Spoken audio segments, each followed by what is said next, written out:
드리고 시작하겠습니다. 네, 일단 제 소개를 간단하게 하면 저는 원래 그 한국사를 논술로 시작을 했고요.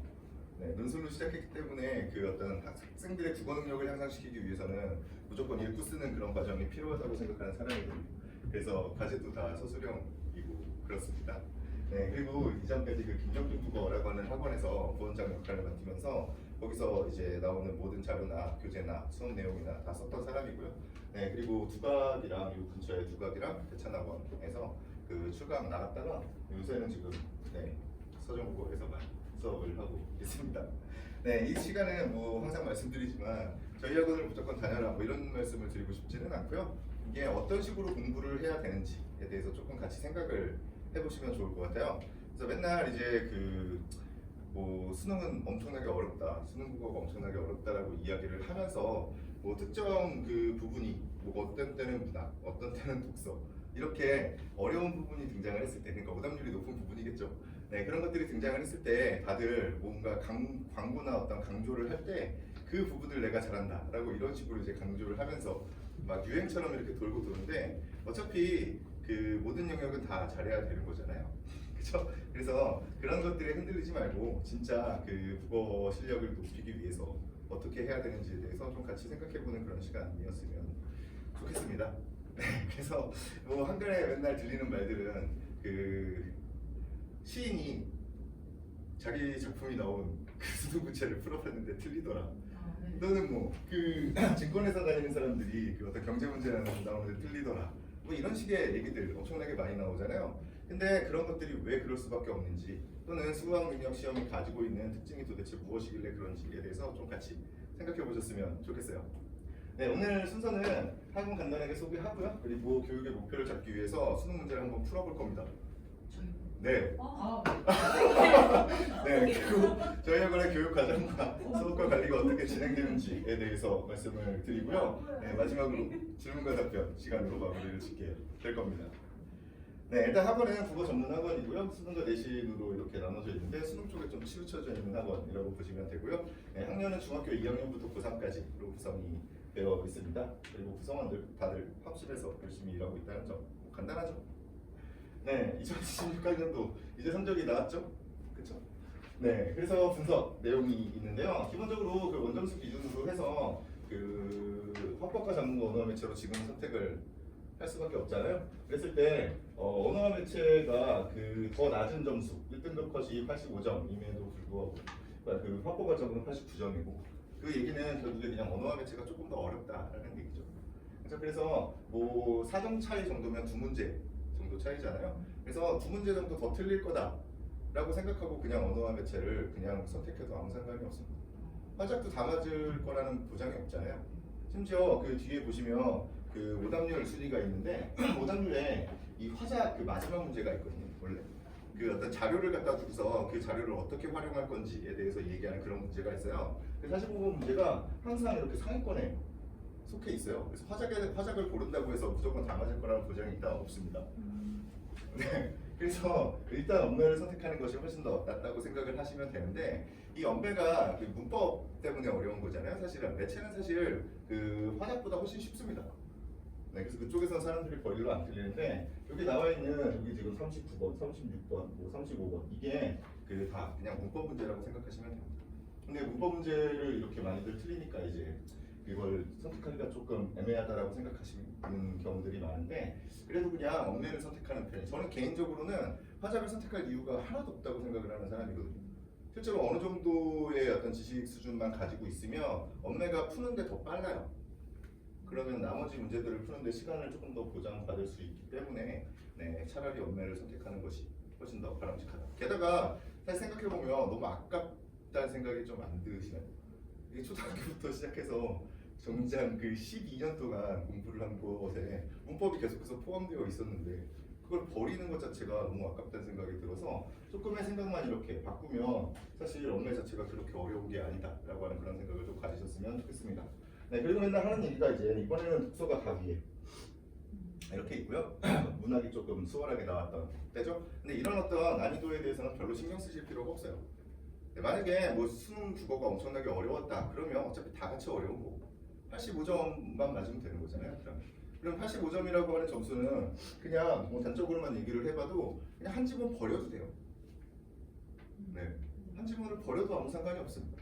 네, 그래서 문제가 뭐 어려워도 어차피 다 같이 어려운 거니까 아무 문제가 없다 라고 생각을 하시고 일단 접근을 하시면 되는데, 그 다음에 생각해 보실 부분은 이렇게 독서가 어려우면 이 사람들이 맨날 그놈의 독서 특강, 또는 문학이 어렵다, 몇 년 전에 또 문학이 어려웠잖아요. 그럼 이제 문학 특강이 막 교부식스 열립니다. 근데 실제로 문학이든 독서든 간에 결국에 그 문제를 내는 패턴 자체는 사실 동일해요. 어떤 지문을 갖다 주고, 그리고 그 지문에 있는 얘기를 선지로 구성을 하고, 그게 옳냐 그르냐 이것만 판단하는 거거든요, 그냥. 네, 그래서 전반적인 어떤 국어 능력을 향상시켰을 때 결국에 그 어떤 독서든 문학이든 뭐 심지어는 문법까지도 어느 정도는 다 커버가 될 수 있다라고 생각하시면 돼요. 그리고 지금 딱 처음에 생각하셔야 되는 부분이 뭐냐면, 수능 시험은 진짜 학문적으로 무언가 깊은 내용을 다루고 있지 않다. 그리고 수능 시험은 쉬운 시험이다 라고 하는 이런 인식을 가지고 시작을 하셔야 돼요. 제가 왜 이렇게 단적으로 말씀을 드릴 수가 있냐면, 문제를 한번 풀어보면 돼요. 오늘 이번에 가장 어려웠던 문제 있거든요. 여기 6페이지 보시면 문제가 있죠. 네, 그 PDF 파일을 그냥 가지고 와서 네, 어려울 것 같은데 이거 그냥 제가 간단하게 정리를 해드릴게요. 이게 첫 번째 문장을 보시면, 열팽창이란 물체의 온도 변화에 따라서 길이나 부피가 변화하는 현상이다. 열을 가하면 팽창한다는 얘기죠. 그쵸? 네, 그 중에 길이의 변화를 수치화한 것이 선형 열팽창 계수인데, 이는 온도 변화에 따른 길이 변화율을 온도 변화량으로 나눈 것이다. 이렇게 되어 있잖아요. 그럼 이게 되게 어려운 말 같은데, 길이 변화율을 온도 변화량으로 나눴대요. 그러면 온도가 1 변화할 때 길이가 얼마나 변하느냐에 대한 이야기잖아요. 그렇죠? 그래서 아까 전에 그 선형 열팽창 계수라고 이야기를 하면서 어쨌든 뭐 팽창하거나 뭐 수축하거나 둘 중에 하나일 거 아닙니까? 근데 그 뒤에 어쨌든 그것들은 그 대부분의 물질은 선형 열팽창 계수가 양수다라고 얘기를 하는 걸로 보아서 열을 가했을 때 늘어난다는 얘기죠. 그렇죠? 그러면 열을 더 많이 가하면 더 많이 늘어난다는 얘기잖아요. 됐나요? 네, 그리고 그 다음 문단으로 이제 넘어가서 중간 정도 보시면 세 번째 줄 뒤에 이때 그림 옆에 Q가 P보다 선형 열팽창 계수가 크다면 온도를 올렸을 때 Q층은 P층보다 더 팽창하려고 한다라고 되어 있죠. 그렇죠? 그러면 열팽창 계수가 큰 쪽이 더 많이 늘어난다는 얘기죠. 간단하잖아요. 그렇죠? 이 숫자가 크면 클수록 그냥 더 많이 늘어난다는 거예요. 이거 온도를 그냥 고정해놨다고 생각했을 때 길이 변화율이 길어지면 어쨌든 숫자가 커지는 걸 거 아니에요. 그래서 어쨌든 이 개수가 크다라고 얘기를 하는 게 결국에 더 많이 늘어난다. 됐나요? 네, 그리고 나서 그 밑에 다음 문단에 보시면 물체의 쉼의 정도는 곡률로 수치화할 수 있다라고 되어 있어요. 곡률이라고 하는 용어가 있는데, 그 곡률이라고 하는 용어는 결국에 휘어지는 정도를 뜻하는 말인 거죠. 네, 그리고 마지막 문단에서 그 밑에서 한 6번째 줄만 보시면 되는데요. 따라서 T가 외부에 가할 수 있는 힘이 소멸되는 시점은 최대 이동거리에 도달했을 때이고, 이는 T가 휘는 과정에서 최대의 곡률에 도달했을 때와 같대요. 최대의 곡률에 도달했다는 건 가장 많이 휘었다는 거죠. 그래서 가장 많이 휘었을 때 가장 그 많은 거리를 이동했다는 거고, 그렇죠? 그러면 가장 많은 거리를 이동하면 그때는 힘이 소멸된다는 얘기죠. 됐나요? 그냥 이 열팽창이다 어쩌고 저쩌고 되게 막 어려운 얘기인 것 같고, 이거 뭐 물리학을 배워야 되나 말아야 되나, 백용지식을 가져야 되나 말아야 되나 이런 생각들을 하지만, 실제로는 열을 가하면 늘어난다는 것 뿐이에요. 그렇죠? 그냥 그 개념만 읽으면 그냥 알 수 있잖아요. 네, 그리고 나서 1번 선지 하나만 보시면 돼요. 문제를 보시면 무기에서 어떤 얘기를 해주고 있냐면, 이걸 가지고 집게를 만들었어요. 그런 어떤 물질들을 가지고서 집게를 만들었거든요. 근데 두 종류의 물질이 있는데, A라는 물질이 있고 B라는 물질이 있어요. 근데 B가 선형 열팽창 계수가 더 크대요. 그럼 뭐가 더 잘 늘어나는 거예요? 같은 온도를 이렇게 가했을 때. 네, B가 더 잘 늘어나는 거죠. 그래서 그러면 B로 만든 집게인 대문자 B라고 하는 애가 똑같은 온도를 이렇게 그 가열을 했을 때 더 많이 줄어든다는 얘기잖아요. 그래서 밑에 어떤 얘기가 있냐면, 어떤 물체가 이렇게 있어요. 어떤 물체가 있는데 T1이라고 하는 온도까지 이렇게 올렸을 때 B는 얘를 이렇게 잡을 수가 있대요. 근데 A는 이걸 못 잡는 거예요. 그만큼 안 줄어드니까. 근데 T2까지 온도를 더 올리면 A도 이렇게 잡을 수가 있대요. 그게 다거든요. 네, 그리고 나서 이제 1번 선지를 읽어보시면 돼요.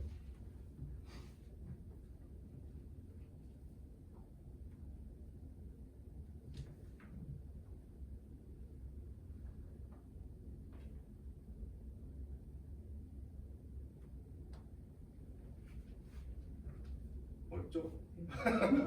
네, 어렵습니다. 근데 이걸 말을 잘 생각해 보시면 T0에서 T1으로 올렸을 때보다 T0에서 T2로 올렸을 때 1에서 2로 그러니까 T1에서 1까지 올렸을 때랑 2까지 올렸을 때 그러면 온도를 더 T1만큼 높였을 때랑 T2만큼 높였을 때잖아요. 그럼 T2만큼 높이는 게 더 많이 높이는 거죠.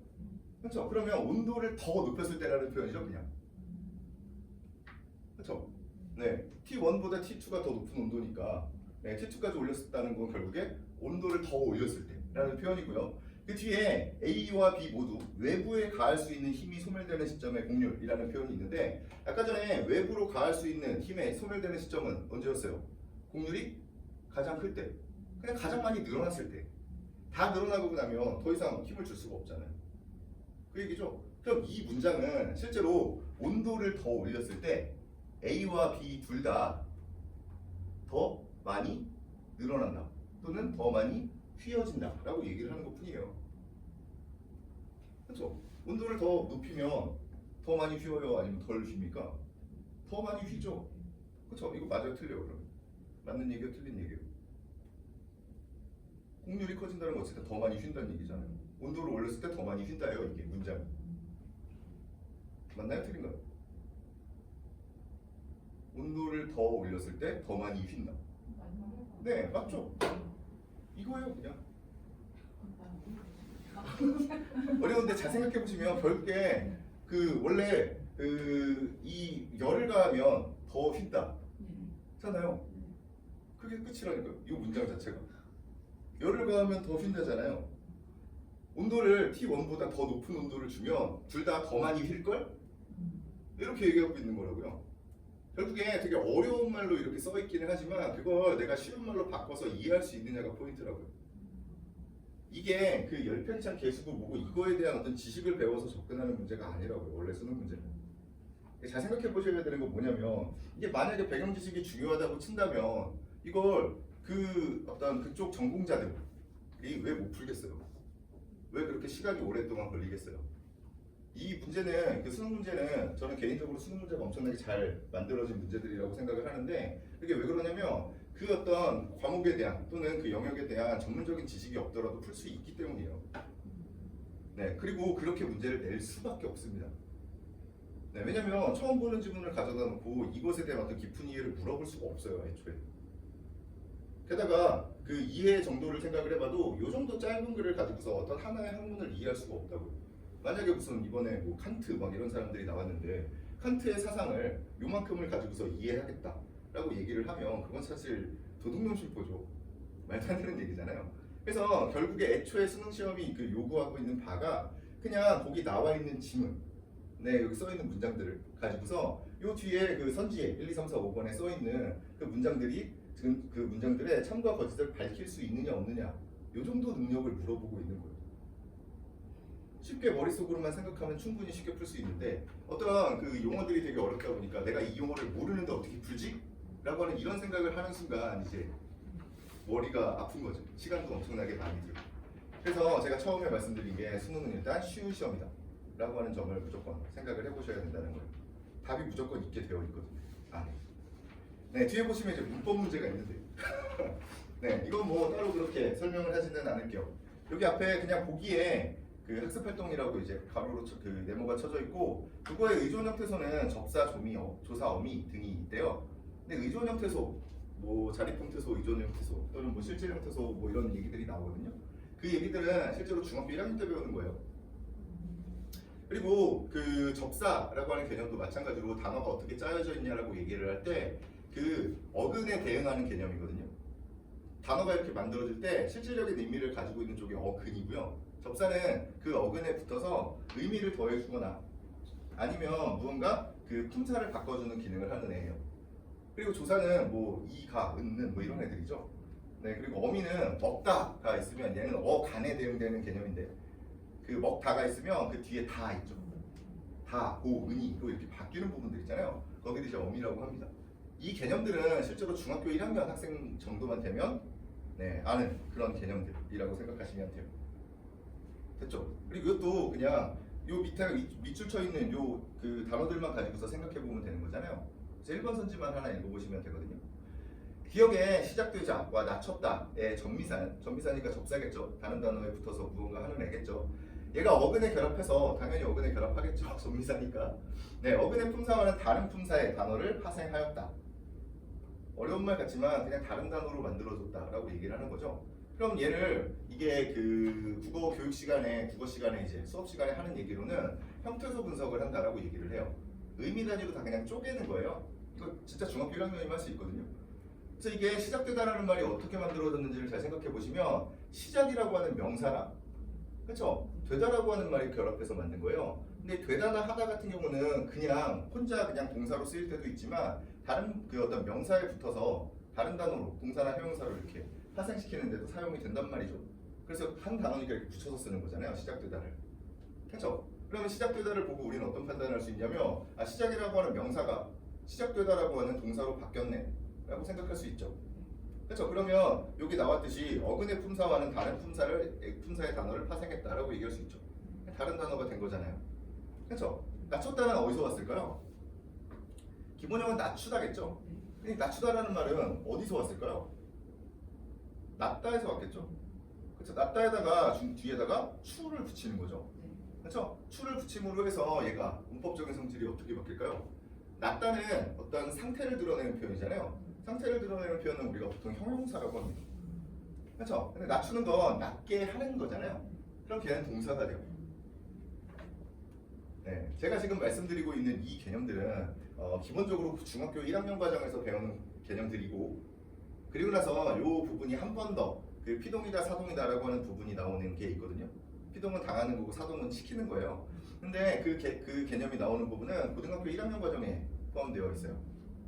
근데 그 조금 더 그 꼼꼼하게 공부하는 학생들 같은 경우면 그냥 중학교 1학년 수준만 되면 풀 수 있는 문제라는 거예요. 이 정도 수준의 문제들. 그러니까 기본적인 어떤 그 용어가 가지고 있는 정의들 이것만 가지고서 풀 수 있는 문제들인데 실제로 이걸 사람들이 다 틀린다는 겁니다. 문법 중에 1등, 전체 중에 2등입니다. 오답률이. 이게 어렵냐는 거죠. 생각해보면. 사람들이 그 어떤 공부 방식이 어떻게 되는가에 대해서 조금 고민을 해보셔야 된다. 물론 이게 제가 뭐 이 시험은 되게 쉬운 시험이다라고 말씀을 드리고 있긴 하지만 실제로 이걸 쉽다라고 느낄 수 있을 때까지의 과정은 사실 엄청나게 어려워요. 이게 어려울 수밖에 없는 게 다른 사람들은 다들 뭔가 이렇게 뭐 이렇게 어디 가서 이제 과학도 좀 배워보고 그러니까 그 국어 시간에 가서 심지어 물리도 좀 배워보고 뭐 경제도 좀 배워보고 이러면 사람들이 이제 집에 갈 때 학생들이 집에 갈 때 아 내가 오늘 뭔가 공부를 한 것 같은 그런 어떤 뿌듯함을 느끼면서 간단 말이에요. 근데 그게 국어 능력을 향상시키는데 아무런 도움이 되지 않아요. 게다가 문제집을 내가 몇 권을 풀었어 라고 생각을 하면 뿌듯함을 느끼죠. 네, 그러면 이제 내가 국어 공부를 했다고 생각하지만 실제로 걔는 국어 공부를 하고 있는 게 아니라는 거예요. 그래서 항상 어떤 글이 있으면 그 글을 좀 꼼꼼하게 보고 문법 용어가 있으면 용어가 가지고 있는 정의나 의미나 또는 이걸 적용해보는 문제에 대해서 조금 더 깊게 생각해보고 이런 식으로 공부를 해야 되는데 그렇게 공부를 하지 않죠. 그리고 나서 수능에는 어떤 무슨 비법이 있는 것처럼 사람들이 이야기를 하는데 수능을 잘 볼 수 있는 비법 같은 건 없어요. 그리고 무언가 속도를 갑자기 빠르게 만들어줄 수 있는 방법 같은 건 없습니다. 그냥 전반적인 이해 수준이 올라가면 속도는 그냥 자연스럽게 붙는 거예요. 네, 그래서 전반적인 이해 속도를 늘리기 위해서 어떻게 해야 되는가에 대해서 고민을 해야겠다. 이런 생각을 조금 해보시면 좋을 것 같아요. 네, 일단 쉬운 시험이에요. 네, 그래서 여태까지 계속 고생하던 그 수능이랑 내신이랑 이제 수능을 한번 비교를 해볼게요. 원래 그 국어과에서 제공되는 어떤 기초적인 국어 지식이 있어요.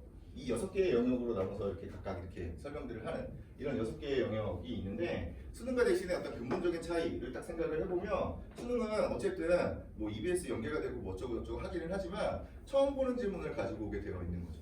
생소한 지문을 가지고 오고서 그것을 독해낼 수 있느냐를 물어보고 있는 겁니다. 근데 내신은 어쨌든 먼저 가르쳐 주시잖아요. 그렇죠? 그래서 이쪽이 쉬울 수밖에 없는 거예요. 왜냐면 처음 보는 지문을 가지고서 물어보려면 그 지문 안에서 무조건 답을 찾을 수 있는 내용들로 선지를 구성할 수밖에 없기 때문에 그래요. 어떤 배경 지식이 필요 없게끔 그렇게 구성을 하고 있기 때문에 그렇습니다. 네, 배경 지식 얘기는 엄청나게 많이 들어보셨을 텐데 여기저기서 어렸을 때부터 뭐 책을 많이 읽어야 된다는 뭐 이런 얘기들 하는데 말도 안 되는 얘기. 네, 그래서 그냥 기본적인 어떤 추론 능력, 이게 우리가 그냥 그 한참 유행하던 그 문해력입니다. 결국에 문해력을 향상시킬 수 있는 방안만 필요한 거예요. 네, 근데 저쪽은 미리 질문도 제공되고 수업도 해주고 필기도 해주고 하기 때문에 사실 학문적 깊이가 저쪽이 더 깊어요. 그럴 수밖에 없죠. 국어라고 하는 과목에 대한 어떤 학문적 깊이가 저쪽이 깊을 수밖에 없어요. 네, 당장 제가 수업 준비를 하더라도 저쪽 수업 준비하는 게 더 어려워요. 네, 이쪽은 그냥 시험지 한 장만 있으면 그냥 수업 준비가 되거든요. 딴 걸 볼 필요가 없어요. 근데 뭐 배경 지식을 얘기하는 사람들은 뭔가 배경 지식을 찾아보셔야겠죠. 그렇죠? 네, 근데 재밌는 건 뭐냐면 저쪽이 더 어려운 이유가 저쪽도 추론 능력이 필요하다는 거예요. 암기한 내용들, 선생님이 가르쳐줬던 내용들 또는 필기했던 내용들 이런 것들이 내신 시험에 선지로 똑같이 구성되어 있지는 않다는 거예요.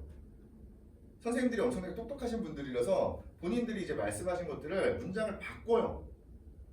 그렇죠? 단어를 대체를 하거나 아니면 문장의 어떤 구조를 바꿔놓거나 어떤 논리적인 틀을 이렇게 뒤섞어놓는 이런 방식을 사용해서 선지를 구성한단 말이에요. 그러면 어쨌든 그걸 판단하는 능력이 또 필요하죠.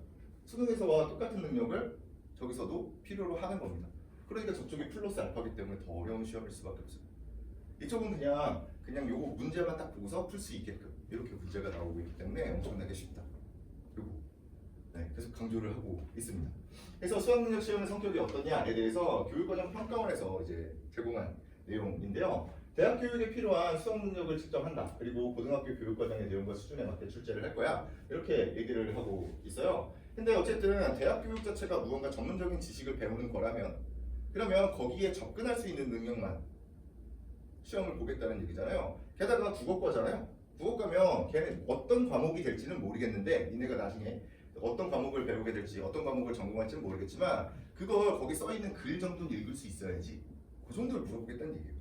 그러니까 각각의 어떤 영역에서 과학 지문이 나올 수도 있고 경제 지문이 나올 수도 있고 어떤 지문이 나올 수도 있어요. 근데 그걸 그냥 읽어낼 수 있느냐만 물어보고 있는 그런 시험이라는 거예요. 그리고 밑에 개별 교과의 특성을 바탕으로 해서 신뢰도와 타당도를 갖춘 시험이다 라고 얘기를 하는데 이 신뢰도와 타당도에 대한 이야기는 조금 생각을 해보셔야 돼요. 이게 주변에 만약에 어디 뭐 학원 가서 이렇게 상담받는 거 말고 진짜 어떤 국어과를 전공을 하셨거나 아니면 뭐 그쪽 일을 하고 계시거나 아니면 뭐 이제 문해력이나 이쪽들 뭐 되게 유행을 했었으니까 되게 그거에 대해서 생각 많이 해보신 그런 분들이 있으시면 우리 애가 좀 이렇게 국어가 좀 이렇게 좀 부족한 것 같은데 어떻게 하면 좋겠냐 라고 물어보잖아요. 그러면 한 80-90%의 사람들은 뭐라고 대답을 할 거냐면 그냥 좋은 글이 있으면 괜찮은 글을 선정해서 좀 읽어보게 하고 그리고 그걸 스스로 이렇게 요약하고 정리하고 또는 뭐 질문과 답변 같은 것들을 하고 그러면서 한 번씩 봐주기만 하면 된다라고 말씀을 하실 거예요. 이건 제가 지금 거짓말하고 있는 게 아니라 이건 이론으로도 존재를 하고요. 그리고 공감대가 실제로 존재하고 있어요. 그 국어 공부 또는 학생들의 어떤 독해력 또는 문해력을 향상시킬 수 있는 방법에 대한 어떤 그 공유된 어떤 지식들이 있어요. 네, 근데 재밌는 건 일단 수능은 객관식으로 보고 있다는 점이죠. 네, 근데 이게 객관식으로 보는 이유가 이게 어떤 신뢰도와 타당도 때문이거든요. 왜냐면 뭐 수십만 명의 학생을 이렇게 줄을 세우는데 그걸 서술형을 가지고서 판단을 할 수가 없기 때문에 그렇습니다. 그래서 예전에 이런 말씀 드린 적이 있는데 예전에 제가 어떤 한 50명 정도가 모여서 그 학생들 고등학교 2학년 학생이 쓴 글 5편을 평가하는 그런 작업을 해본 적이 있거든요. 근데 뭐 거기 이제 참여하신 분들이 저 같은 이제 학원 강사 분들도 계시고요. 그리고 학교 선생님들도 계시고요. 국어 선생님들. 네, 그리고 그 대학 교수님도 계시고요. 네, 그리고 그쪽 국어 교육을 전공하는 대학원생들까지 이렇게 구성이 되어 있었거든요. 네, 근데 그 5편, 고작 5편의 글을 이제 평가를 하는데 일단 평가 기준은 다 비슷해요. 평가 기준은 그냥 뭐 통일성이니 일관성이니 뭐 이런 얘기들 다 비슷한데 문제는 등수가 달라요. 이게 뭐 어떤 특정 사람이 좀 부족해서 그런 게 아니라 어떤 글이 좋은 글인가에 대한 판단이 조금씩 관점이 조금씩 다르기 때문에 그렇습니다. 네, 그래서 이게 어떤 사람들이 못 믿어요. 그렇게 채점을 하면. 게다가 그러면 잘 교육되어 있는 한 사람 같이 잘 교육되어 있는 어떤 하나의 집단 또는 한 사람이 그걸 다 채점을 하면 되지 않냐라고 생각하실 수 있는데 그래서 그때 교수님이 뭐 어떤 얘기를 하셨냐면 만약에 제가 오늘 학생들을 100편을 읽고 그리고 나서 1등부터 100등까지를 이렇게 줄을 세우는 거예요. 그리고 나서 내일 똑같은 작업을 또 해보는 거죠. 그럼 등수가 일치하겠냐는 거예요.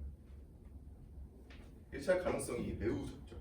그렇죠? 그래서 이게 그 좋은 교육 방법이 무엇인가에 대한 어떤 그 공감대는 형성되어 있음에도 불구하고 실제로 시험은 객관식으로 볼 수밖에 없고, 근데 그럼에도 불구하고 뭐 평가원칙이나 아니면 그 출제를 하러 들어가시는 분들이 실제로 그런 어떤 문제의식을 다 가지고 있으시기 때문에 이 어떤 수능 문제에다가 뭔가 그 엄청 치밀한 어떤 논리 구조들을 포함시켜 놓는 거라는 거죠.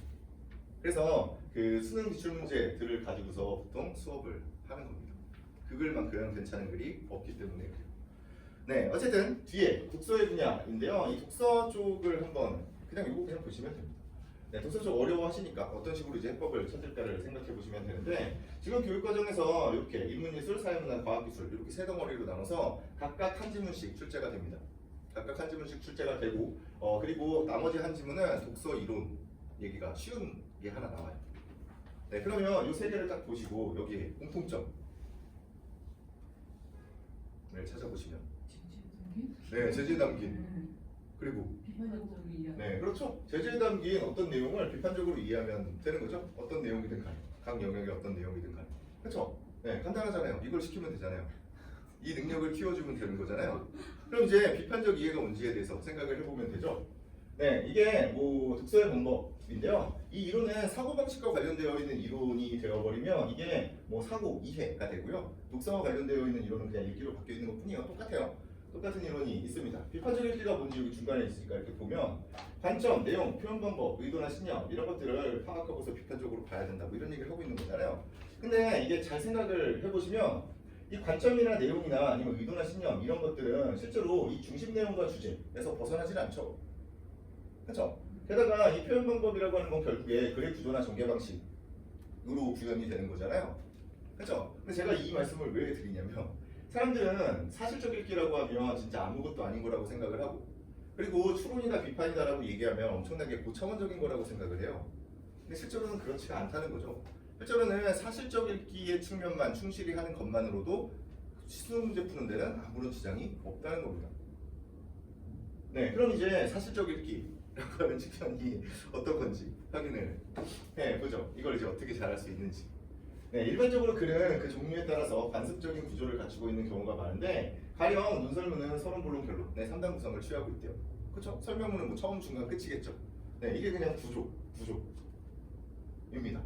네, 각 글의 부분들은 정의, 비교, 대조, 예시, 열거, 기타 등등과 같은 다양한 내용 전개 방식에 의해서 구성된다.입니다. 이게 구성이에요.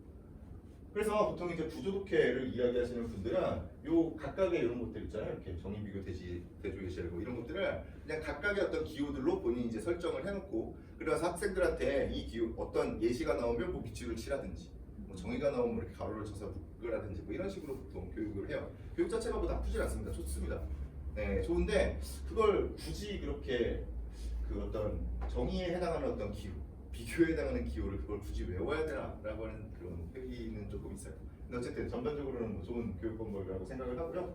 네, 밑에 보시면 글 전체를 완전히 이해하려면 읽은 내용을 자신의 말로 요약하면서 종합하거나 재구성할 수 있어야 된다라고 얘기를 하고 있어요. 그냥 이거 교과서에서 나온 얘기거든요. 또는 아까 전에 제가 질문했다시피 그냥 일반적인 사람들도 다 이렇게 생각을 하고 있어요. 이게 국어 교육을 국어 능력을 향상시키는 데 있어서 가장 필요한 능력이고 가장 필요한 과정이다라고 다들 생각을 하고 있다. 근데 이걸 하는 사람이 누가 있냐고. 그렇죠? 기본적으로 어떤 습관을 들이지 않으면 어려워요. 집을 팔아도 안 되는 이유는 습관을 바꾸기가 그만큼 어렵기 때문입니다. 네. 그래서 이거를 계속해서 시키면 됩니다. 이게 목표로 정해진 거예요. 네, 그래서 이걸 시킬 수 있는 그런 어떤 교육 방법을 찾아야죠. 근데 이런 교육 방법을 잘 사용하지 않는 이유는 첫 번째 인기가 별로 없어요. 빨리빨리 한 책을 막 한 권, 두 권, 세 권씩 이렇게 진도를 빨리빨리 나가지고 무언가 사람들에게 이걸 내가 많이 공부를 했다라는 그런 생각이 들게끔 교육을 해야 인기가 많기 때문입니다. 게다가 이건 되게 귀찮은 작업이에요. 수업하기도 되게 귀찮습니다. 왜냐면 수업할 때 그냥 어디서 그냥 이렇게 지식을 가지고 와서 그걸 제가 혼자 이렇게 막 떠들고 있잖아요. 그럼 수업하기 제일 쉬워요. 근데 이건 이 글자 한 글자를 보면서 한 지문 가지고서 막 30분 동안 얘기를 하고 있어야 되는 거예요. 네, 그러면 귀찮죠. 그리고 사람들도 귀찮아해요. 학생들도. 이게 공부하는 기분이 안 드는 그리고 뭔가 답답함을 느끼는. 그리고 옆 사람 친구들은 막 이렇게 책들이 막 이렇게 넘어가고 있으니까 조급함을 느끼게 돼요. 근데 결국에 근데 그걸 이겨내지 못하면 국어 성적이 안 오릅니다. 네, 그래서 그런 부분들 한번 생각해 보시면 좋을 것 같아요. 결론은 나와 있는 거예요. 독서를 어떻게 잘할 수 있는지. 네, 뒤에 이쪽은 문법인데요. 이 문법에서 제가 여기 가지고 온 표는 제일 처음에 배우는 품사표예요. 품사표. 네, 명사, 대명사, 수사 이런 거 있잖아요. 네, 품사표입니다. 근데 제가 이걸 이제 다 이렇게 빈칸으로 다 뚫어요. 빈칸으로 다 뚫어놓고 그 학생들한테 그냥 예를 들어서 중학교 2학년과 중학교 3학년을 이렇게 데려다 놓고 이거 한번 채워봐 라고 이렇게 얘기하잖아요. 그럼 누가 더 잘 쓸까요? 저 약간 그 질문의 의도가 보이는 그런 질문이죠. 그죠? 네. 이게 2학년이 실제로 더 잘 씁니다. 이게 왜 그럴까요? 네. 배우는 걸 1학년 때 배우긴 하는데 어쨌든 배운 지 얼마 안 됐기 때문에 그래요. 근데 이게 그냥 웃어넘길 얘기 같지만 실제로 웃어넘길 얘기가 아니라니까요. 왜냐면 학생들이 그 문법 공부를 어떻게 하는지가 딱 드러나는 거기 때문에 그래요. 그냥 그 표가 있으면 이 표를 그냥 외우는 것뿐이에요. 그 시기에. 그리고 시간이 지나면 까먹겠죠. 이 표에 대한 어떤 이해가 없을 가능성이 높은 거죠. 그래서 제가 이렇게 질문을 합니다. 이걸 다 쓰고 나면 이건 뭐 재수생이든 뭐든 다 필요 없어요. 그냥 제가 그걸 다 채우고 다음에 질문을 하잖아요. 제가 뭐라고 질문하냐면 혹시 이게 품사표인데 이 품사표를 다들 잘 채웠는데 혹시 품사가 뭔지 아니? 라고 물어보잖아요. 그러면 그 품사가 뭔지에 대해서 대답하는 사람이 이거 진짜 재수생까지 다 합쳐서 10명 중에 한두 명밖에 안 돼요. 되게 웃긴 얘기예요. 사실 생각해보면 본인들이 품사표를 채웠음에도 불구하고 품사가 뭔지 모르는 이런 일들이 벌어지고 있다는 겁니다.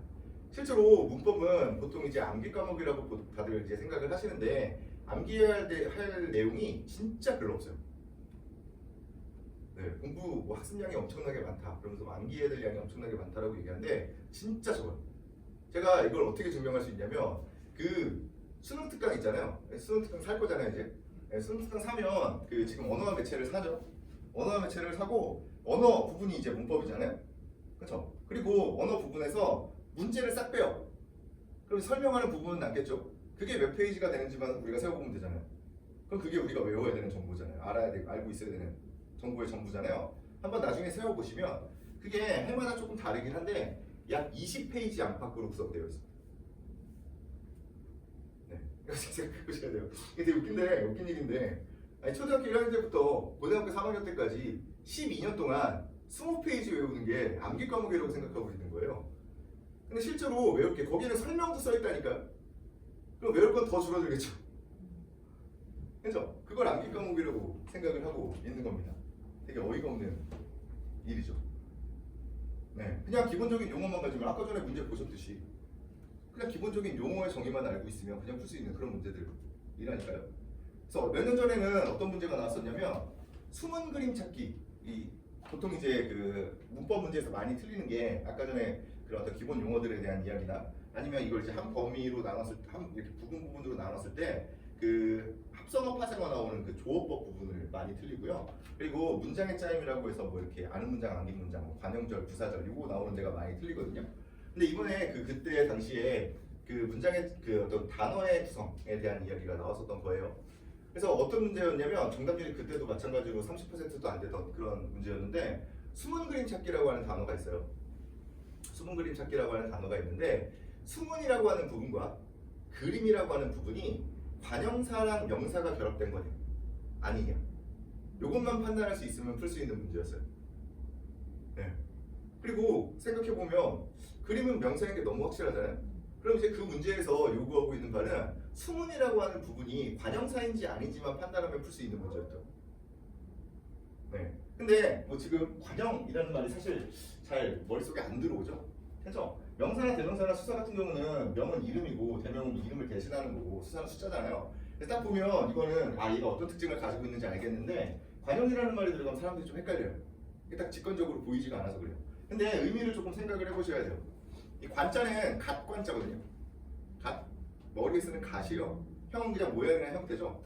그렇죠? 근데 얘가 어떤 기능을 하냐면 이 갓의 형태를 취하고 있는 그 품사가 어떤 역할을 하냐면 무언가를 꾸며주는 역할을 해요. 근데 뭘 꾸며주냐면 체온을 꾸며줘요. 근데 왜 이름을 이렇게 붙였을까요? 그냥 막 갖다 붙인 걸까요? 그럴 리가 없겠죠. 이름 붙일 때는 다 이유가 있었겠지. 이 관은, 이 모자는 그 원래 그 모자를 쓴 사람의 지위나 신분을 드러내는 수단이에요. 왕관은 왕이 쓰는 거고, 그렇죠? 양반 사대부들이나 이렇게 큰 갓을 쓸 수 있는 거고, 그렇잖아요. 그래서 밑에 있는 몸을 꾸며준다, 체를 꾸며준다. 그래서 관영이라는 말이 붙는 거예요. 그리고 뒤에 사가 붙으면 이건 지금 품사 분류죠. 그리고 뒤에 어가 붙으면 주어, 서술어, 목적어와 같이 문장 성분 쪽입니다. 이렇게 나눠져 있어요. 됐나요? 그럼 이제 수문은 관형사일까요? 아닐까요? 막 약간 함정이 있는 것 같아서 대답하기가 조금 그렇죠. 네, 네 일단 꾸며주고 있잖아요. 그래서 관형사인가? 라고 생각을 할 수 있는데 힌트는 제가 지금 관형사 얘기를 하면서 이렇게 앞으로 갔단 말이에요. 그래서 이 표를 더 이용을 하는 거죠. 그럼 더 이용을 해보자고요. 더 앞에까지. 네, 얘는 관형사는 뭔가를 꾸며주는 말이기도 하면서 불변어, 형태가 변하지 않는 말이에요. 네, 그리고 나서 단어에 속하는 애. 네, 차이지. 그럼 대답하실 수 있나요? 아니다. 네, 관형사가 아니죠. 왜죠? 변했으니까. 네. 숫자에서 수문으로. 아, 그렇죠. 숨자에서 수문으로 바뀌었으니까요. 이걸 우리가 조금 더 쉽게 접근을 하는 건 어떻게 접근할 수 있냐면 그냥 제가 만약에 수문이라고 하는 단어를 모른다고 가정을 했을 때 제가 이제 국어사전을 찾아보잖아요. 국어사전을 찾으면 제가 수문을 찾을까요? 네, 무조건 숨자를 찾겠죠. 이건 누구나 마찬가지예요. 공부를 거의 안 해본 사람들도 다 만약에 국어사전 찾으라고 하면 숨자를 찾는다고요. 모국어 사용자면 당연히 알고 있는 정보인 거죠. 숨자와 수문은 같은 단어라는 걸 알고 있는 거잖아요. 그렇죠? 네, 그래서 그런 어떤 그냥 기본적인 어떤 지식들만 가지고서도 풀 수 있는 문제인데 못 푼다니까요, 학생들이. 이게 왜 못 풀까요? 학생들은 그냥 이걸 외우는데 급급해 있기 때문에 그래요. 이 표가 도대체 왜 이렇게 만들어져 있는지, 왜 이런 구성을 취하고 있는지를 조금만 시야를 넓히면 돼요. 그럼 이게 진짜 아무것도 아닌 거잖아요. 그 수문이 동사인지 형용사인지 몰라도 아무 상관없다고요. 네, 근데 이게 학생들만의 문제 또는 뭐 부모님들만의 문제 또는 이 강사들만의 문제만은 아니에요. 그러니까 다 어느 정도의 어떤 책임이 있어요. 그냥 뭐 외우려고 하는 학생들도 뭐 문제가 되겠지만 이제 부모님들은 이제 보통 어떤 책임을 지셔야 되냐면 이제 학원을 선택하는 책임을 지시잖아요. 그렇죠? 네, 학원을 딱 이제 선택을 할 때 잘 생각해 보세요. 제가 이 수업을 했어요 오늘. 제가 이 수업을 하고 얘를 이거에 대한 이제 자료를 이제 주는데 자료를 줄 때 20페이지짜리 책을 한 권을 줘요. 이렇게 제가 어떤 프린트를 줍니다. 한쪽은 한 페이지로 이 표로 이렇게 정리되어 있는 한 페이지짜리 자료를 줘요. 그럼 이제 어느 쪽을 선호하시겠냐는 거예요. 한 페이지짜리와 20페이지짜리. 20페이지를 그래요? 아니 아니에요. 네, 이런 되게 좋은 교육을 하고 계실 겁니다. 그래서 여차이가 잘하는군요. 네. 근데 대부분의 경우에는 한 페이지짜리를 보고서 여기는 진짜 요약 정리를 진짜 깔끔하게 잘해주네라고 생각을 해요. 네. 그래서 그게 사실은 엄밀히 따지면 학생들을 약간 망치고 있는 겁니다. 이건 모든 과목 다 똑같아요.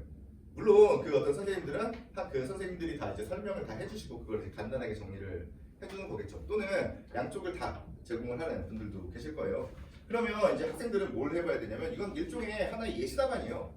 그럼 이 예시답안을 만들기 위해서 이 어떤 줄글들 한 20페이지에 달하는 이 줄글들을 읽어보고 이걸 정리해서 이걸 만들 수 있을까를 고민해야 되는 거죠. 한 페이지를 만들 수 있을까? 네, 그런 식으로 공부를 시켜야 되는 거잖아요. 그렇죠? 근데 사실 이게 학원 강사들도 좀 문제예요. 또는 학교 선생님들도 문제입니다. 제가 예전에 그 문제가 딱 나왔을 때 그 재정관 선생님이랑 이렇게 술 마시면서 얘기를 했는데 재정관 선생님이 뭐라고 말씀하셨냐면 내가 그 관영어랑 관영사를 구별하는 문제를 내가 진짜 이 1년 동안 재정관 1년 동안 10번도 넘게 얘기한 것 같은데 이걸 틀려오냐고 막 분개를 하셨거든요. 근데 그건 그 접근 방식이 조금 잘못됐습니다. 그러니까 관영사랑 관영어의 차이에 대해서 배우는 건 분명히 배워야 돼요. 당연히 포함되어 있어야 되는 과정인데 실제로 문제에서 요구하고 있는 바가 관영사냐 아니냐를 물어보고 있단 말이에요. 실제로 무언가를 비교 대조하는 과정은 무조건 같은 층위에서 비교를 해야 돼요. 관영사가 아니면 무슨 사냐를 대답할 수 있게끔 교육을 해야 된다. 그래서 어떤 층위에 속하는 건지에 대해서 이렇게 좀 고민을 해보고 그리고 학생들이 어떤 방식으로 생각을 해봐야 되는가에 대해서는 사실 강사들이 좀 고민을 해봐야 되는 그런 부분들이죠. 네, 그래서 문법도 어렵지 않죠. 실제로 근데 잘 생각해 보시면 이게 중학교 1학년 때 배우는 거라니까요. 근데 결국에 그 문제는 관형사인지 아닌지를 물어보는 문제였잖아요. 그럼 그 문제도 오늘 풀어본 문제도 이 문제도 마찬가지로 중학교 1학년이면 풀 수 있는 문제라고. 근데 여태까지 그 학원 다니시면서 어떤 얘기들을 많이 들어보셨어요? 중등 국어와 고등 국어는 다르고 중등 문법과 고등 문법은 차이가 나고 이런 얘기를 듣고 오셨잖아요. 그렇죠? 중등 국어랑 그 고등 국어는 다르지가 않아요. 중등 문법과 고등 문법은 그냥 하나의 덩어리예요. 애초에 국어라고 하는 과목으로 중학교 1학년 때부터 고등학교 1학년 때까지를 한 바퀴로 커리큘럼을 짜놓고 그냥 한 바퀴를 돌리는 거라니까요. 그래서 그냥 되게 쉬운 것들이에요. 중학교 때 배운 것들 기억 어느 정도 날 거라고요. 그래서 화작을 선택할 이유가 하나도 없다고요. 그걸 가지고서 그 옛날에 쉬웠었지. 그 쉬웠던 걸 가지고서 그냥 적용만 해보면 돼요. 생각만 조금만 더 해보면 아무 상관이 없습니다. 네, 그래서 뭐 저희 학원에서 지향하는 바는 어쨌든 이 추론 능력을 배양을 해야 되잖아요.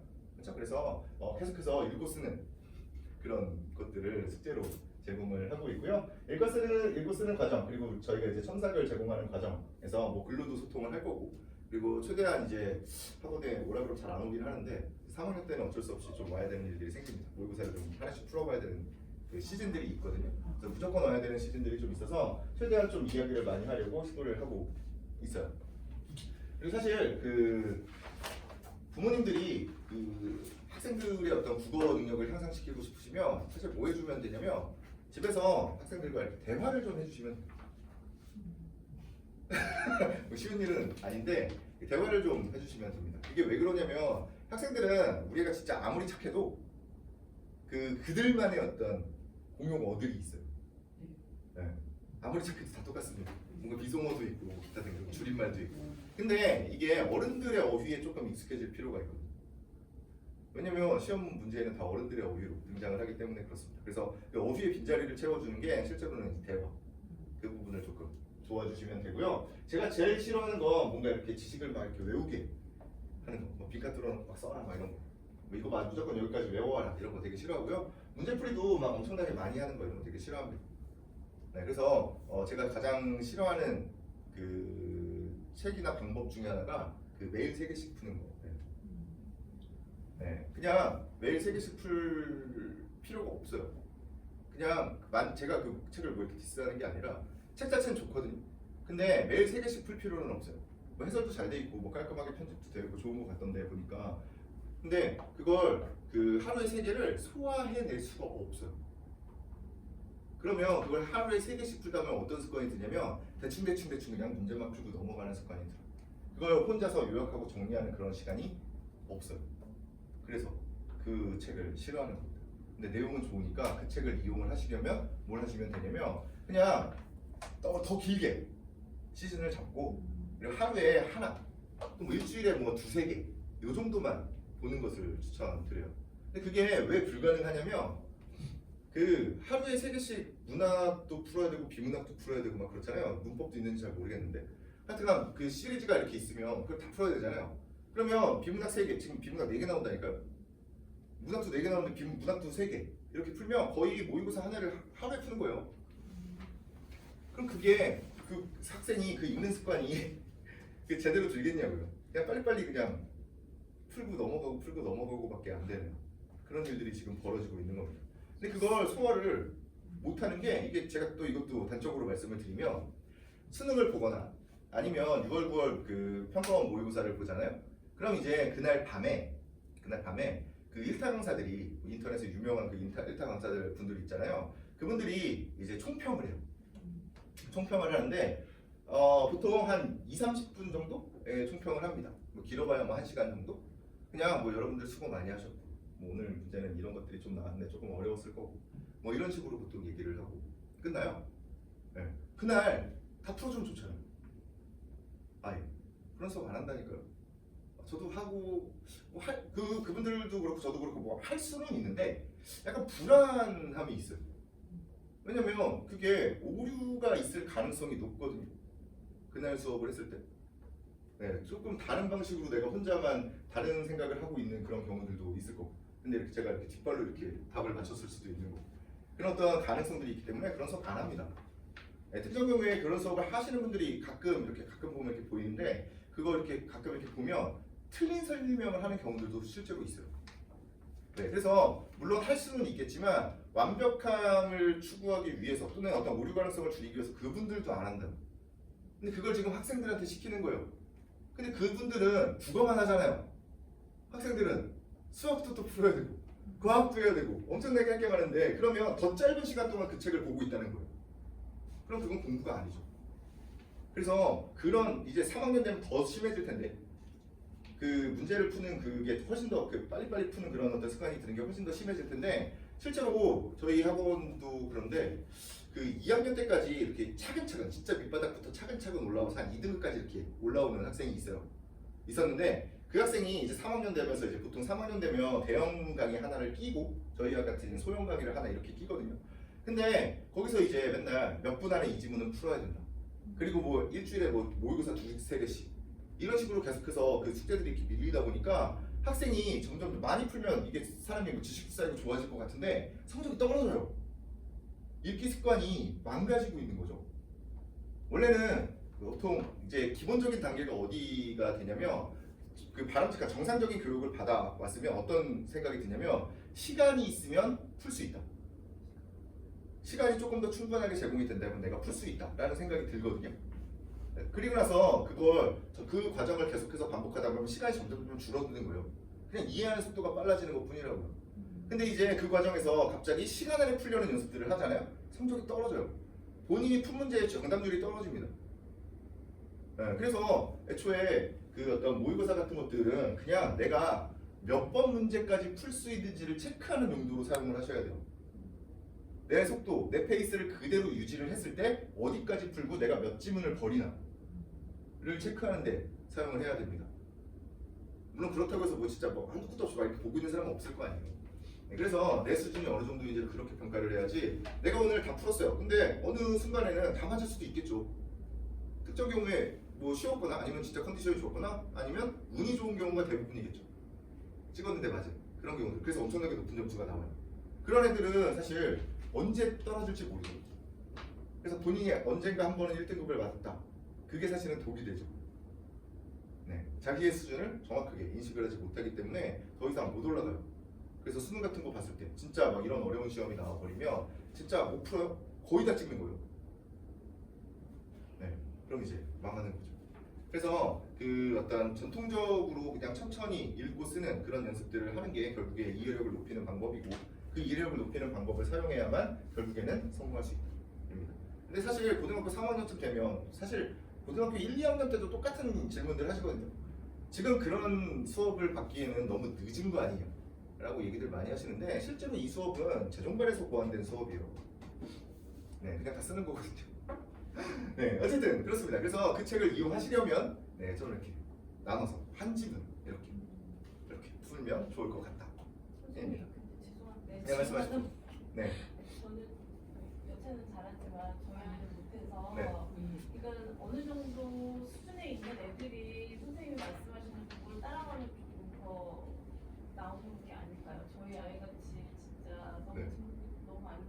너무 그거를 못하는 아이가 네. 지금 1년 안에 이거를 하려면 너무 좋은 방법인데 이제 엄마의 저로서 너무 이제 조급한 거예요. 네. 근데 사실. 제가 계속 말씀드리는 것 중에 하나가 뭐냐면 조급함을 느끼시면 안 돼요. 급하다고 해서 되는 문제가 아니거든요. 네, 제가 갑자기 이제 1년 후에 육상 시합에서 100m를 10초에 뛰어야 되는 그런 일이 있다고 가정을 했을 때 제가 그 10초 동안만 뛰는 연습을 계속해서 한다고 해서 제가 10초 안에 들어갈 수 있는 게 아니잖아요. 오히려 더 망가질 가능성이 높죠. 근데 어쨌든 이건 물론 뭐 언제 그 능력이 이렇게 개화가 될지는 모르겠으나 어쨌든 어떤 사람들 같은 경우는 엄청나게 빠른 시간 내에 어떤 학생들 같은 경우에는 조금 더 늦은 시간에 근데 사실 1년이라는 시간은 그렇게 그 짧은 시간이 아니에요. 네. 보통 이제 그 어린 학생들 데리고 했을 때 성실하게 했다는 가정하에 진짜 이 과제 같은 것들을 성실하게 했다는 가정을 하면 보통 한 1년 정도 걸려요. 1년 정도 됐을 때 쓰는 게 달라져요. 네. 근데 나이 든 학생들은 그게 이제 양날의 검인데 한쪽은 얘가 그 습관이 잘못 들어있는 걸 고치기가 힘들기 때문에 더 오래 걸릴 수도 있고요. 아니면 반대로 조금 더 많은 것들을 알고 있기 때문에 더 수월하게 쓸 수도 있어요. 더 수월하게 좋아지는 경우들도 있습니다. 네, 어쨌든 뭐 그래서요. 저희 교육과정은 일단 그 가장 좋은 글이 수능 지문이기 때문에 수능 지문만 가지고서 그냥 전 영역을 다룬다고 생각하시면 됩니다. 네, 그래서 기출 문제들로만 문제 그 책들이 구성되어 있어요. 네, 정규반이 그냥 1년 내내 쭉 진행되는 그런 반이 존재하고 있고요. 그리고 문법이나 고전시가 같은 경우에는 방학 때만 진행하는 특강이 있습니다. 네, 그냥 한 번에 조금 정리를 해보고 가는 거죠. 그리고 이제 그 3학년에서 문법 뭐 언매랑 화작 이렇게 선택이 다르잖아요. 그럼 중간중간에 이제 문제가 이제 이원화가 될 거예요. 네, 그래서 그거에 대해서 이야기하는 그런 부분으로 구성이 될 거라고 보시면 되고요.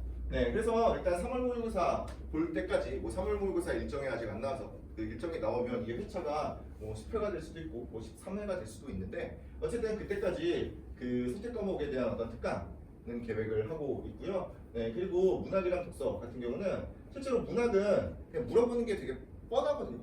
문학이 조금 수월해질 수 있는 이유는 애초에 이 문학 교육에서 요구하고 있는 바가 문학을 이렇게 초등학교 때부터 똑같아요. 초등학교 때부터 그 고등학교 3학년 될 때까지 계속 뭘 물어보냐면 또는 책에 뭐가 계속 나오냐면 문학의 갈래가 나와요.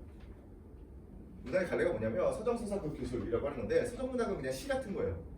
서사문학은 소설 같은 거, 이야기 구조를 가지고 있는 거. 그건 희곡이나 시나리오 같은 거고요. 교술은 뭐 여러 가지 영역이 있는데 대부분 이제 수필이 등장합니다.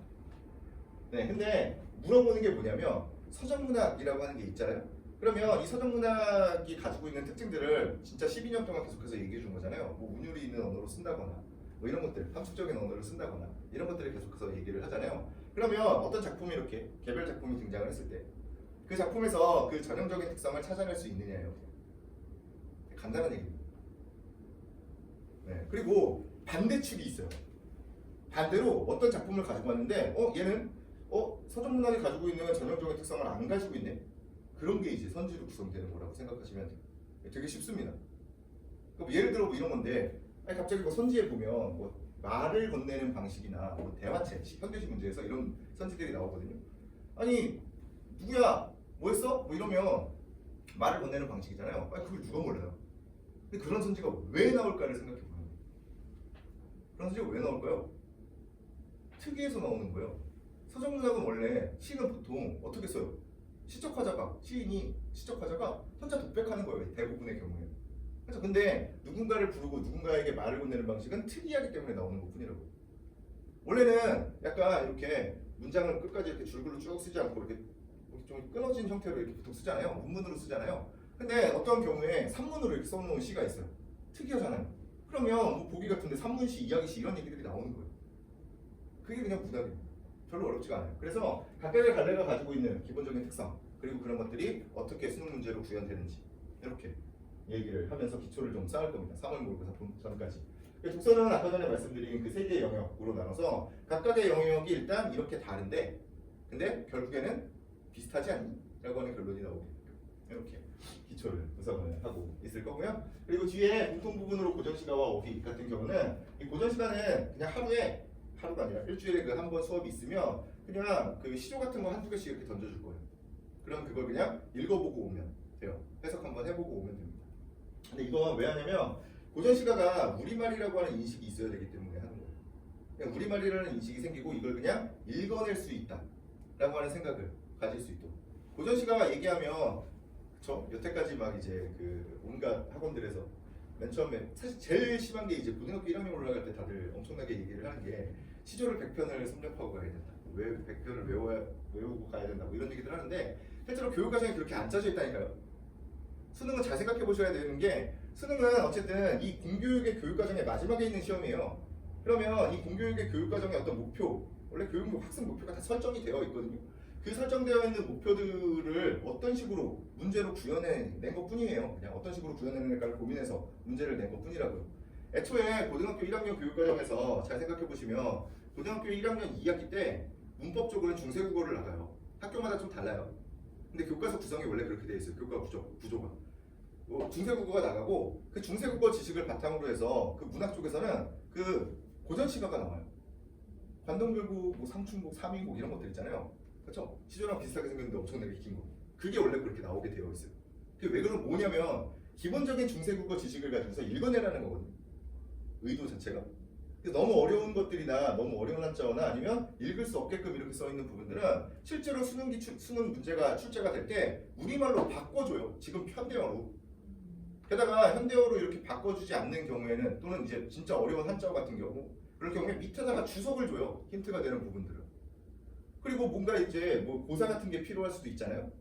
공유하고 있는 어떤 고사 같은 것들이 있을 거 아니에요. 그 당시에 뭐 유명했던 사람이나 그런 게 나오면 그것도 뭐 보기로 주거나 주석으로 줍니다.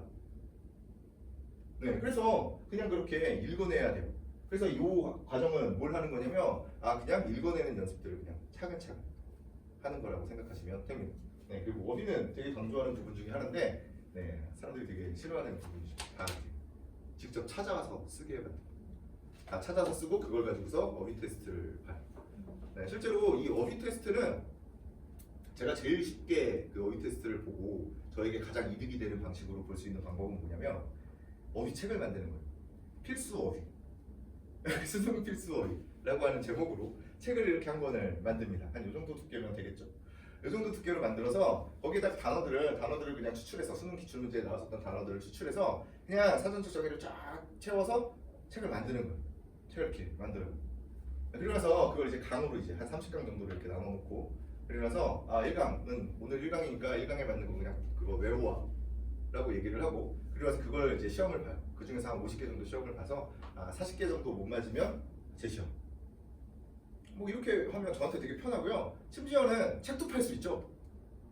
그렇죠? 그래서 엄청나게 좋습니다. 저한테는. 근데 그렇게 하면 물론 안 하는 것보단 나아요. 안 하는 것보다는 나은데 효율이 별로 없어요. 보통 무조건 이 어휘라고 하는 건 본인이 읽어본 글에서 본인이 직접 찾아본 내용을 가지고서 테스트를 보는 게 가장 효율적입니다. 그래서 요 그 주관식에 대한 그 주관식 시험을 보거든요. 근데 이것에 대한 어떤 점수는 그냥 숙제를 어느 정도 성실히 했는가만 확인을 하는 거예요. 숙제를 어느 정도 성실히 해서 국어사전에서 찾아오잖아요. 그러면 이게 못 맞출 게 별로 없어요. 네, 그래서 보통 이제 48점 만점 정도 되면 보통 40점 이상 맞습니다. 네, 그래서 무조건 직접 찾아오게 하는 그런 과정을 가지고 있다라고 생각하시면 되겠고요. 네, 수업이 어떻게 그냥 진행되는지 그냥 간단하게만 말씀을 드리면 일단 오자마자 테스트를 봐요. 저희는 무조건 테스트를 먼저 보고 시작을 하는데 테스트를 먼저 보는 이유는 국어과는 무조건 국어 능력을 향상시키기 위해서 무조건 본인이 먼저 글을 읽어봐야 돼요. 스스로. 그러니까 어떤 수업을 들을 때 뭐 이건 인강을 듣든 아니면 다른 학원에서 수업을 듣든 간에 수업을 듣기 전에는 학교에서 수업을 들어도 마찬가지인데 무조건 읽어보고 가야 돼요. 왜 그러냐면 그냥 지식을 전달받는 그런 수업이 아니기 때문이에요. 그래서 내가 먼저 읽어보고 생각을 좀 해보고 그 다음에 앞에서 하는 사람, 얘기하는 사람의 이야기를 좀 들어보고 비교 교조를 하는 그런 과정에서 사고 능력이 향상되는 거거든요. 네, 그래서 무조건 그 먼저 풀어봐야 되는데 풀어보라 그러면 잘 안 풀어보잖아요. 네, 그래서 앞에 시간을 30분을 늘려서 3시간 반이거든요 수업이. 네, 그래서 먼저 와서 객관식 문제를 풀어보고 그리고 주관식 문제도 아까 전에 숙제로 해오고 그 주관식 문제를 같이 풀고요. 그 다음에 수업은 여기 그냥 오프라인 현강을 기본적으로 진행을 하고요. 그것과 관련해서 항상 영상을 찍어서 이렇게 그 실시간으로도 들을 수 있고요. 그리고 나중에 차후에 들을 수도 있습니다. 녹화된 내용을 통해서 들을 수도 있고요. 네, 그리고 점검까지 하게 되는데요. 하나씩 조금 더 구체적으로 말씀을 드리면 테스트는 주관식과 객관식이 있는데 일단 객관식 시험은 무조건 수능 기출 문제로만 구성이 되어 있는 거다라고 생각을 하시면 됩니다. 네, 그래서 지금 뭐 이 언어 쪽 그 사람들 어차피 그 저희는 되게 소수잖아요. 그래서 선택하는 게 뭔가를 좀 고려를 해보고 일단 그 언어 쪽, 문법 쪽을 선택하는 학생들이 많으면 그것까지 그냥 포함해서 교재를 만들 생각이에요. 일단 첫 번째 거는 그 문학이랑 독서 쪽으로 이렇게 만들 건데 학생들의 어떤 선택에 따라서 좀 이렇게 구성을 바꿀 거다라는 생각을 해보시면 되고요. 어쨌든 객관식은 수능 기출 문제로만 구성이 되어 있고요. 주관식은 아까 전에 말씀드린 그 찾아온 어휘 그리고 한번 읽어본 고전 시간. 네, 그거고 마찬가지로 이쪽도 만약에 문법을 선택을 한다면 문법의 어떤 기초적인 용어들만 이렇게 한 번씩 써보는 그런 작업들을 할 겁니다. 그래서 테스트가 그냥 사전적 정의 주고 그냥 쓰는 거예요. 별거 없죠. 네, 그리고 품사도 같이 써보고 예문도 한번 써보고 이런 거고요. 만약에 문법이 나오면 그냥 용어들 기본 용어들입니다. 그래서 만약에 뭐 주성분 그러면 문장성분의 주성분 그러면 주어 서술어 목적어 보고 뭐 이런 거예요. 그래서 이게 사실 외울 게 별로 없어서 그냥 계속 반복됩니다. 외울 게 별로 없어요. 그래서 너무 귀찮으면 주어다 그럼 지음만 써 이렇게도 얘기를 해요. 상관없어요. 밑에 이제 고전 시간 같은 경우는 그냥 해석 한번 쓰면 돼요. 미리 읽고. 그리고 수업을 하는데요. 수업은 기본적으로는 외부 지식을 최대한 배제하는 배경 지식을 최대한 배제하는 방식을 사용할 거예요. 그래서 나와 있는 내용만 가지고서 스스로 제가 같이 그냥 이 책을 보면서 같이 이렇게 정리를 해가는 판서를 해가면서 정리를 해가는 그런 수업을 할 거고요. 그리고 밑에 분명히 이거 글만 가지고서 본다더니 갑자기 배경 지식을 얘기하니까 조금 이상하시겠지만 이 배경 지식은 그 국어과와 관련되어 있는 배경 지식만 이야기를 할 거예요. 뭐 예를 들면 뭐 고전 시가가 등장을 하면 일단 고전 시가에서 필요한 그 고전 시가 중에 이제 시조나 가사 같은 것들의 주 창작층인 그 양반 사대부들의 사고 방식 정도 뭐 그 정도는 얘기를 해야 되잖아요. 그리고 아까 전에 얘기했던 그 기초적인 국어 지식들에 대한 부분만 이야기를 할 겁니다. 그리고 소수이기 때문에 최대한 질문과 답변을 많이 할 거예요. 아까 전에도 제가 그 어떤 문제 풀면서 계속 물어봤잖아요. 그런 방식으로 보통 수업이 진행이 됩니다. 그래서 최대한 자유롭게 토론이 가능하도록 사실 완전히 이렇게 되지는 않겠죠. 근데 어쨌든 최대한 말을 많이 거는 그런 방식을 사용하고 있다라고 생각하시면 될 거예요. 그리고 점검하는 부분은 일단 테스트 볼 때 제가 먼저 이렇게 체크를 해요. 숙제 효과를 걷어서 체크를 먼저 이렇게 하고요. 그리고 나서 제가 수업하는 그 시간 동안 한 3시간 가까이 되는 그 시간 동안 이제 조교 선생님이 그거에 대해서 이제 첨삭을 달아줍니다. 서술형이라서 달아주고요. 그리고 그 학교 그 끝난 다음에 첨삭 내용 이렇게 한번 보면 되죠. 그리고 예시 답안도 같이 나가니까 예시 답안도 한번 읽어보면 좋겠죠. 그리고 중간에 과제 중 클리닉이라고 하는 부분이 있는데 그 일정 수준 이하로 해오는 학생들만 오면 돼요. 그냥 어느 정도 잘해오는 학생들 같은 경우는 그냥 안 와도 되는데 일정 정도 이상의 어떤 그 성취도를 채우지 못했으면 일주일에 한 번 정도 불러서 이야기를 합니다. 근데 평일에 약속 잡아서 그냥 오게 해요. 주말에 남겨서 하지는 않고요. 보통 이제 저도 그 스케줄이 주말에 보통 꽉 차 있고 학생들도 보통 꽉 차 있잖아요. 그래서 평일에 시간 날 때 학교 끝나고 잠깐씩 와서 좀 쓰고 가라고 얘기를 합니다. 근데 이제 고3 같은 경우는 이쪽이 특정 시점에 그러니까 시험 보기 그 각각 굵직굵직한 시험들이 있잖아요. 또는 이제 모의고사들 같은 거 있을 때 그 전에는 한 번씩 두 번씩 와서 그 모의고사를 한 번씩 전체를 풀어보는 연습은 할 거예요. 내가 어느 정도 수긍이 되는지를 한번 봐야 되니까. 그래서 과제장이 좀 궁금하실 텐데 과제장은 거기 제가 드린 자료 중에 책상 그림 있는 게 그냥 샘플이에요. 그 맨 처음에 있는 1강이라고 써 있는 부분은 그 교재 샘플이고요. 원래는 그 책으로 나가는 건데 한 강이고요. 그 뒤에 있는 게 이제 과제장 샘플입니다. 두 개죠, 똑같은 게. 하나는 새 거 나가는 거고요. 하나는 그 학생들이 한 거 제가 항상 스캔해서 보관하는 겁니다. 그래서 그렇게 쓰면 돼요. 그래서 진짜 정답의 근거를 써보는 거예요. 이게 또 말로 하는 거랑 글로 쓰는 거랑 또 다르거든요. 그래서 그거 써보게끔. 사실 그 문학 같은 거 보면 사람들이 문학에서 특히 많이들 얘기하는데 답을 고르고 나서 이건 그냥 당연히 이거잖아요 라든지 아니면 이건 감이다 이런 얘기들을 하는데 실제로 그런 건 존재하지 않습니다. 무조건 근거가 있게 되어 있어요. 그냥 말을 못할 뿐이죠. 그래서 그 근거를 써보는 이런 연습들을 할 겁니다.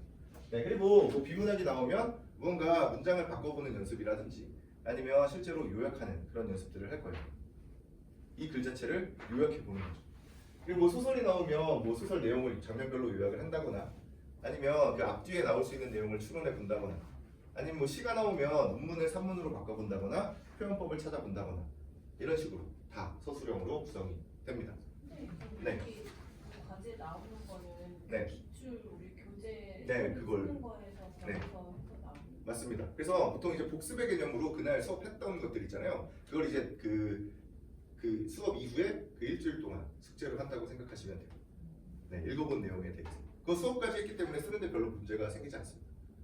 그럼 어쨌든 여기는 숙제는 다 다 쓰는 겁니다. 손으로 써야 돼요. 이렇게 문제 풀고 이런 게. 문제는 저희가 이번에는 뭘 쓸지 좀 고민을 하고 있기는 한데 일단 그 문제 푸는 것들에 대한 어떤 욕구들도 조금 있잖아요. 욕구들이 좀 있어서 저희가 3학년 같은 경우는 그 사설 중에 이감을 선택해서 사용을 하고 있기는 하거든요. 이감 모의고사를 쓰고 있기는 합니다. 그럼 그쪽에는 주간지가 나와요. 간슬개라고 해서 주간지가 계속해서 나오거든요. 그래서 그거면 문제 사실 다 푸는 학생 거의 있어서 제가 그래서 이걸 해야 되나 말아야 되나 좀 고민하고 있는데 설문조사를 좀 해보겠습니다. 그거 나중에. 어디는 직접 다 찾아오는 거예요. 그래서 원래는 이게 세 줄로 이렇게 찾거든요. 원래는 첫 번째는 그 이 단어가 뭘지를 먼저 생각해서 써보는 거예요. 두 번째는 사전 찾아서 직접 쓰는 거고요. 사전적 정의. 그럼 이게 이제 주관식 테스트가 되는 거죠. 그리고 나서 세 번째는 예문까지. 그리고 앞에 이렇게 이따유 모양형 이렇게 썼잖아요. 그래서 한자 무슨 뜻인지 한자 자체를 쓸 필요는 없고 무슨 뜻을 가지고 있는 어떤 소리값인지 정도는 써보게끔. 이게 어휘 능력 향상하는 데 생각보다 되게 도움이 많이 되거든요. 그래서 이렇게 하는 거죠. 원래 정통은 이렇게 하는 거죠. 그렇죠. 자네는 여기만큼만 거의 써오는 경우가 많은데. 그렇습니다. 원래 정통은 이거예요. 그리고 나면 이제 성적표가 나오죠. 그래서 처음에는 이 시간이 조금 촉박하기 때문에 제가 계속 읽어보는 쪽에 집중을 하라고 얘기를 하고 있기 때문에 성적은 뭐 그렇게까지 신경을 쓰실 필요 없어요. 처음에는. 차후에는 제가 이제 풀 수 있을 만큼의 어떤 시간, 풀 수 있을 만큼의 문제를 주기 때문에 차후에는 이제 어느 정도 잘 풀면 좋겠죠. 처음에는 별로 신경 쓰실 필요가 없습니다. 그리고 뒤에는 그 과제장 내용이 등장을 하는데 과제장에 대한 첨삭 내용이 포함이 되어 있는데 이쪽은 조금 관심 갖고 읽어주시면 좋을 것 같습니다. 뭐 간단하죠? 오늘 간단하지 않죠? 그래서 1시간이 지났는데요. 수업 시간이 이렇게 갑니다. 근데 학생들은 3시간 동안 앉아 있어야 되니까 얼마나 힘들겠어요. 그렇죠? 질문대답변 시간인데요. 몇 가지만 제가 먼저 말씀을 드릴게요. 과제 시간 얼마나 걸리냐라고 하는 이런 질문들 많이 하시는데 과제는 제가 애초에 이 수업을 기획을 했을 때는 하루에 한 30분에서 1시간 정도를 투자를 해서 한 그 4일이나 5일에 걸쳐서 이렇게 했으면 좋겠다라고 생각을 했어요. 좀 나눠서 이렇게. 그래서 총 시간으로 따지면 한 빠른 학생들 같은 경우는 한 2시간 정도, 그리고 좀 느린 학생들 같은 경우는 진짜 좀 오래 걸리고 이렇게 구성을 하고 있었습니다. 근데 제가 이거에 대해서는 컴플레인을 예전에 학원에 있을 때부터 엄청나게 많이 받았는데 아니 국어 숙제하는데 무슨 7시간이 넘게 걸리냐 이런 얘기들을 많이 하셨어요. 근데 뭐 저는 그게 별로 문제가 되지는 않는다고 생각을 해요. 어차피 속도는 빨라져요. 처음에는 이게 쓰는 것 자체가 익숙하지 않기 때문에, 생각을 정리하는 것 자체가 익숙하지 않기 때문에 오래 걸리는 거지 나중에는 금방 합니다. 그래서 시간은 빨라지니까 걱정을 할 필요가 없고, 또 그걸 가지고서 7시간 동안 얘가 뭐 딴짓하는 게 아니라 숙제해보겠다고 막 이렇게 머리를 싸매고 있는 거예요. 그거만큼 좋은 공부가 어디 있겠어요. 그래서 아무런 문제가 없다라고 생각을 하고요. 그 밑에 쓰기를 싫어하는 이과 남학생도 과제를 할 수 있냐 뭐 이런 얘기들을 하시는데, 일단 남학생은 아무런 문제가 생기지 않습니다. 아무런 문제가 없어요. 요새는 남녀의 뭐 차이를 이야기하는 그런 시대가 아니잖아요. 그래서 제가 항상 그 이쪽에 PPT로 띄우는 그 학생 같은 경우는 항상 여학생 자료를 띄우고요. 제가 드리는 자료를 항상 남학생 자료를 드립니다. 숙제형 보면 잘해왔어요. 다른 학년 그 자료 보면 진짜 막 깨알같이 쓴 학생이 있거든요. 그 학생도 남학생이에요. 그래서 아무 상관없고요. 이과생 뭐 아무 상관없습니다. 제가 쓰라고 하는 글은 어떤 감상적인 글이 아니기 때문에 문과생이 유리할 리가 없어요. 오히려 제 개인적으로는 이과생이 훨씬 더 유리하다고 생각합니다. 어떤 논리적인 구조를 만들어야 되는 거기 때문에 그래요. 일단 뭐 수학 문제 푸는 과정 자체가 실제로는 등호를 이렇게 놓고 양쪽에 수식을 쓰는 이런 방식, 그리고 그게 문장이 쭉 이렇게 이어지는 거잖아요. 이게 하나의 문장들이에요, 이 한 줄 한 줄이. 그러면 결국에 위에 있는 문장과 아래에 있는 문장이 같은 내용이거나 포함된 내용이거든요. 그럼 그게 연역 추론이에요. 그래서 그런 어떤 추론 과정을 계속해서 연습하고 있기 때문에 아무런 문제가 생기지 않는다고요. 그리고 그 앞에 쓰기를 싫어하는 이 나왔는데, 저거는 제가 진짜 10여 년 동안 계속해서 고개 숙여 사과드립니다. 쓰기를 싫어하는 제가 어떻게 할 수 있는 방법이 없어요. 이건 사실 저도 이거 답안지 이렇게 쓰다 보면 저도 막 이거 너무 싫다라고 생각이 드는 경우가 되게 많습니다. 일단 귀찮고요. 그리고 쓰다 보면 너무 막혀요. 이렇게 답답해요. 그러면 이제 막 자괴감도 들고 그렇습니다. 그래서 누구나 싫어해요. 근데 이거를 한번 정리해 보는 거. 그러니까 머릿속으로 이제 진짜 뛰어난 학생들 같은 경우는 그냥 머릿속으로 그냥 정리를 하면 돼요. 그런 사람 거의 없어요. 그래서 일단 거의 없다고 보시면 돼요. 그래서 이걸 어떤 내용들을 정리하는 과정은 이렇게 글로 써가면서 이렇게 정리하는 게 가장 바람직한 방법이거든요. 그래서 이걸 하고 안 하고가 그 어떤 똑같은 학생, 똑같은 성적으로 시작한, 똑같은 수준에서 시작한 학생들의 어떤 격차가 이걸 성실하게 쓰는 것과 안 쓰는 것이 이렇게 차이가 벌어집니다. 네, 근데 이거 재밌는 건 제가 이게 그 학생들한테도 엄청나게 많이 쓰게 논술할 때부터 계속 써보게 했으니까 계속 그 쓰는 거를 시켜봤고 학원 선생님들한테도 시켜봤는데 왜냐면 제가 다반차 계속 쓸 수는 없잖아요. 나눠서 써야 되잖아요. 네, 그래서 이거 학원 선생님한테도 시켜봤는데 네. 일단 학생들은 그냥 보통 이제 말로 때우려고 하죠. 아 내가 이걸 아니죠.